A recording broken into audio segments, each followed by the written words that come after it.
دا قبایل د هر قسمه نعمتونو نه ډک دي خو دا قبایل د اف سی آر په نظام کې د هر قسمه ترقۍ نه محرومه ساتل شوي دي دا د ظلم نظام اف سی آر به نور نه چلیږي دا د تیارو نظام دی 1 کروڑ قبایل یې د 200 پولیټیکلانو تحصیلدارانو په غلامۍ کې ورکړي دي موږ د فرنګي د غلامۍ زنځیرونه مات کړي دي د پولیټیکل د غلامۍ زنځیرونه به ماتو پولیټیکلي تحصیلداري نه منو اختیار به زمایي اختیار به زما د ملکي اختیار به زما د جرګي اختیار به زما د مشري اختیار به د پولیټیکل او د تحصیلدار نه ورونو ما هغه ورځ سنټ چیرمن له یو جرګه بوتلې وه په هغې کې مې د اف سی آر خلاف د ټولو قبایلو جرګه وه د جناب سراج الحق صاحب په هدایت باندې او د اف سی آر خلاف خبره مو کړې ده او دا ستاسو د دې روډ خبره مو کړې ده او د چیک پوسټونو خبره مو هم کړې ده چیک پوسټونه د عوامو دپاره دي نو چې د عوامو دپاره دي نو د عوامو په مرضۍ به وي د عوامو په مرضۍ به وي چیک پوسټونه به تعداد او مقاماتو تعین جرګه کوي مشران به کوي منتخب ممبران به کوي د عوامو په مشورې سره به او عوامو ته به سهولیات ورکوي دقسې مسنګ پرسنز دي خلق غیب دی مونږ وایو چې کوم خلق غیب دی دا عدالتونه د څه دپاره دي عدالتونو ته پیش کړي عدالت به دا فیصله کوي چې څوک ګنهګار نه دی هغه د رها کړی شي چې څوک ګنهګار دی عدالت کې ثابت شي ګناه چې څومره ګناه دی سزا ورته ورکړي خو ما ورای عدالت گمشده افراد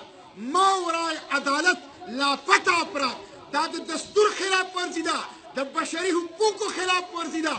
داسې پښتانه چې ما ورای عدالت د عدالت نه بالا بالا روکړی شوي دي لاپته کړی شوي دي فورا دې حاضر کړی شي عدالتونو ته کنې زموږ د صبر پیمانه به نوره ختمه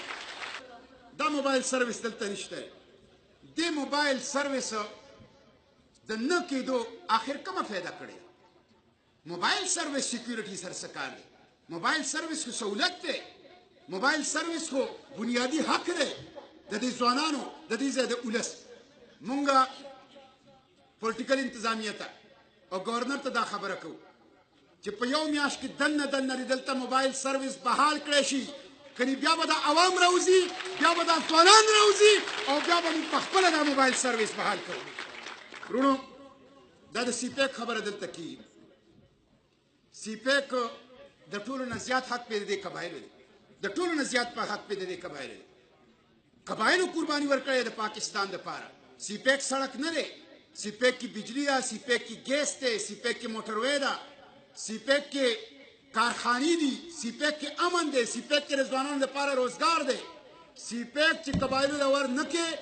داسې سی پیک مونږ ته منظور نه دی سی پیک باندې به لومبی حق دا د قبایلو وي د هغې نه پس پې د باقي پاکستان حق دی مونږ به په سی پیک کې د قبایلو دپاره د حق ګټلو دپاره